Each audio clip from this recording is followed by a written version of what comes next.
ভারতের একতরফা পানি নিয়ন্ত্রণে তিস্তা এখন মরুভূমি, কোথাও নদীর তলদেশে হয়েছে সমতল ভূমির চেয়েও অনেক।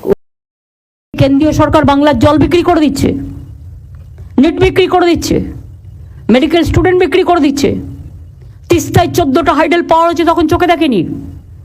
ফরাক্কানি আবার চুক্তি রিনিউ হচ্ছে, আমাদের জানালো না। আগে এগুলো নিয়ে ট্রাইপার্টাইট মিটিং হচ্ছে, বাংলাকে টোটাল বাদ দিয়ে। আপনারা করছেন জমি বিক্রি, ওরা করছে বাংলাকে বিক্রি। তিস্তা থেকে শুরু করে হঠাৎ করে বললো তিস্তার জল দিয়ে দাও। আরে ভাই, রাজ্যকে জিজ্ঞেস করলো না? আমার সাথে বাংলাদেশের সম্পর্ক সবচেয়ে ভালো। আমি বাংলাদেশের প্রধানমন্ত্রীকে শ্রদ্ধা জানাই, সালাম জানাই, খুব ভালোবাসি। একটা রাজ্য সরকার আছে, তুমি হঠাৎ দিয়ে বলে আসছো আমার রাজ্যটাকে বিক্রি করে দেবে? বাবা, অত সস্তা নয় ভাই, অত সস্তা নয়। তিস্তা उत्तरबंग का हिस्सा, बांग्ला का हिस्सा, ये आपको याद होना चाहिए।